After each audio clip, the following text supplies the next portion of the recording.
अभी तक आपने देखा होगा स्कैनर में प्रोफेसर वैंग सोचती है ये यान कौन है। उसी समय चैंसलर सॉन्ग प्रोफेसर वैंग को ठेलते हुए यान को बोलता है, मिस्टर यान, ये वैंग जाओ है, ये हिस्ट्री डिपार्टमेंट के प्रोफेसर है, आप इसके क्लास में ट्रांसफर होने वाले हैं। चैंसलर सॉन्ग प्रोफेसर वैंग को चुपके से बोलता है, प्रोफेसर वैंग, ये मिस्टर यान है, कभी ये आपके क्लास में ट्रांसफर होगा तो याद रखिएगा कि इसका अच्छे से ध्यान रखना और इसके सारे डिमांड को कोशिश करना पूरा करने की। प्रोफेसर वैंग यान के पास जाकर बोलती है, यान मुझे माफ़ करना पहले के लिए। यान बोलता है, कुछ नहीं, उसके बारे में मत सोचिए, आप अगर आप फ्री हो तो मुझे अपने क्लास में ले जाइए प्लीज़।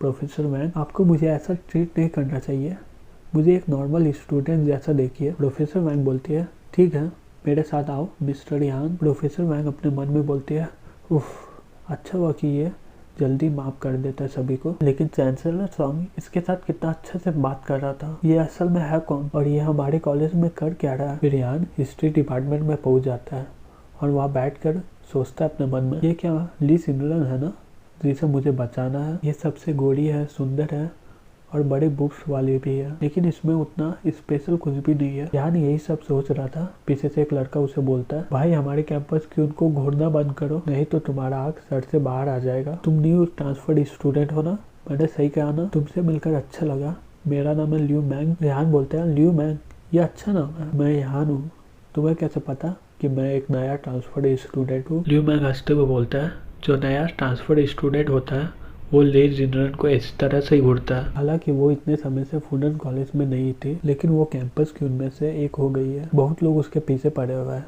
तुम्हारा कोई चांस नहीं है। यान बोलता है, ओह इमेजिन, क्या तुम मुझे इसके बारे में और बता पाओगे ल्यू मैंग। फिर यान अपने मन में बोलता है, मैं ये अपॉर्चुनिटी ले जिनरन के बारे में जानने की कोशिश करूंगा। ल्यू मैंग हंसते हुए बोलता है, मुझे पता था तुम इसके बारे में पूछोगे। फूडन कॉलेज के पास 4 कैंपस क्यों थे, लेकिन जब से जीरान आई है वो 5वीं बन गई है। सभी कोई उसे देखकर चौंक जाते हैं और उसे 5वीं नंबर पर रख देते हैं। चांजू सबसे ताकतवर है, ली जानरान को चाहने वाले में से एक है। वो अमीर होने के साथ बहुत ज़्यादा हैंडसम है, लेकिन वो जू कॉर्पोरेशन का यंग मास्टर भी है। प्रोफेसर वैंग गुस्से से बेंच पर मारते हुए बोलती है, ल्यू मैंग तुम क्यों नहीं ध्यान दे रहे हो। ल्यू मैंग घबराते हुए बोलता है, प्रोफेसर वैंग मैं ध्यान दे रहा था। प्रोफेसर वैंग गुस्से से बोलती है, तो ये बात है, मैंने अभी जो बोला वो फिर से बताओ मुझे, अगर तुम एक भी गलती किया तो तुम्हें उसे 100 बार लिखना पड़ेगा। वहाँ पर स्टूडेंट आपस में बात कर रहे होते हैं, उसमें से एक लड़का बोलता है, प्रोफेसर वैंग के क्लास में ना ध्यान देने से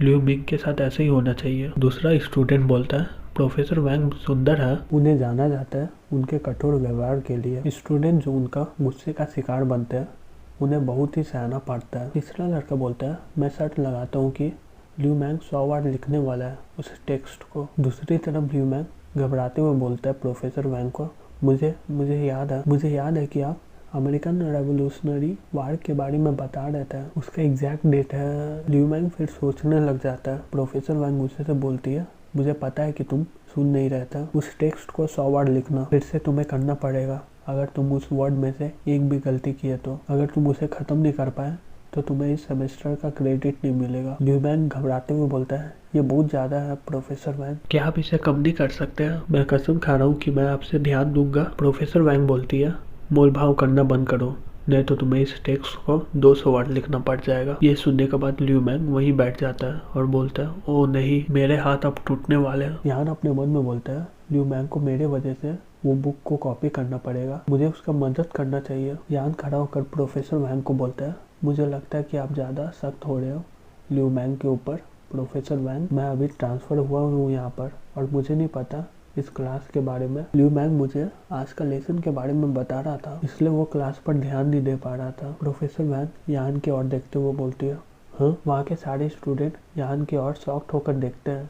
उसमें से एक लड़का बोलता है, धत तेरी की, ये नया लड़का कितना लीडर है, ये सबके सामने उसे चैलेंज कर रहा है। दूसरा लड़का हंसते हुए बोलता है, जो पहला स्टूडेंट था वो भी प्रोफेसर वैंग को चैलेंज किया था, लेकिन उसे रात भर में बहुत सारे पैसे खर्च करने पड़े थे दूसरे कॉलेज में ट्रांसफर होने के लिए, उसे अपना सामान भी उठाने का समय नहीं मिला था। तीसरा स्टूडेंट बोलता है, नया लोग ना हमेशा लापरवाही होता है, चलो शो के लिए इंतजार करते हैं, ये बच्चा रोने वाला है और ये प्रोफेसर वैंग से माफ़ी मांगेगा कि उसे माफ़ कर दे। ल्यू मैंग घबराते हुए यान को बोलता है, इतना लापरवाह मत बनो यान, इसके बाद जो होगा तुम मुझसे सह नहीं पाओगे। यान बोलता है चिंता मत करो, तुम देखो सिर्फ, सब कुछ ठीक हो जाएगा। ऑफिसर वैंग यान के पास जाते हुए बोलती है लियू बैंग अपना सर पकड़ते हुए अपने मन में बोलता है सब खत्म हो गया, यान अब अपराधी हो गया है। प्रोफेसर वैंग इसे बहुत कठोर सजा देने वाली है। प्रोफेसर वैंग यान के कंधे पर हाथ रखते हुए बोलती है यान तुम सही बोल रहे हो,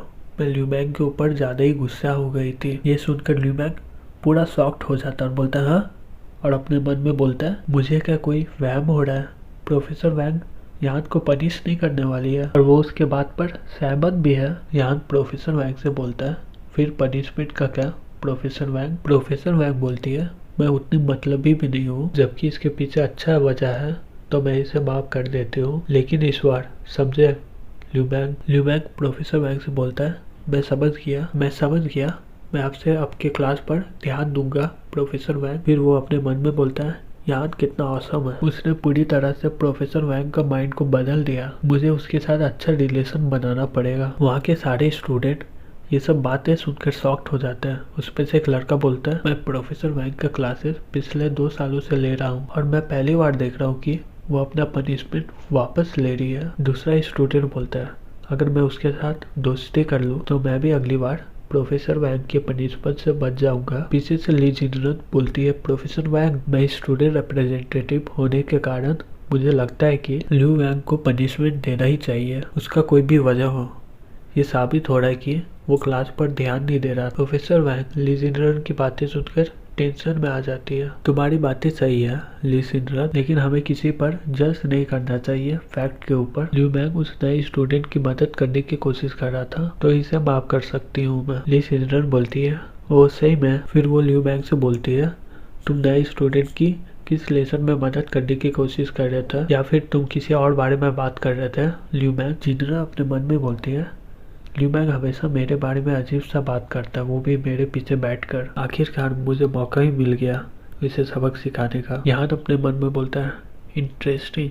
ली जिनरन शांत लग रही थी लेकिन वो बहुत ही गुस्से वाली है। लियू बैंग घबराते हुए बोलता है अच्छा मैं। प्रोफेसर वैंग जिनरन से बोलती है हम लोग इसके बारे में बाद में बात करेंगे क्लास खत्म होने के बाद। ली जिनरन चलो स्टार्ट करते हैं लेसन से। जिनरन चिल्लाते हुए बोलती है प्रोफेसर वैंग मैं स्टूडेंट रिप्रेजेंटेटिव होने के कारण मुझे लगता है कि ये अभी खत्म होना चाहिए, नहीं तो आगे चलकर लियू बैंग की तरह सबको नाटक करेगा और बोलेगा कि मैं तो उसको बता रहा था। प्रोफेसर वैंग बोलती है हाँ तुमने सही बोला। प्रोफेसर वैंग अपने मन में सोचती है कब ली जिनरन यहाँ पर आई थी चांसलर सॉन्ग ने मुझे बोला था कि इसे अच्छी तरह से ध्यान रखना और अब मुझे यहाँ का भी देखभाल करना है। अब मैं दोनों को देखभाल कैसे करूँ, ये बहुत ही मुश्किल होता है एक टीचर होने का। ली जिनरन लियू बैंग से बोलती है क्या तुम मेरे सवाल का जवाब नहीं दोगे। लियू बैंग ऐसा लग रहा है कि तुम नए स्टूडेंट का मदद नहीं कर रहे थे। अच्छा फिर हम लोग बात करते हैं अमेरिकन रेवोल्यूशनरी के बारे में, अगर तुम नहीं कर पा रहे हो। जिनरन प्रोफेसर वैंग से बोलते हैं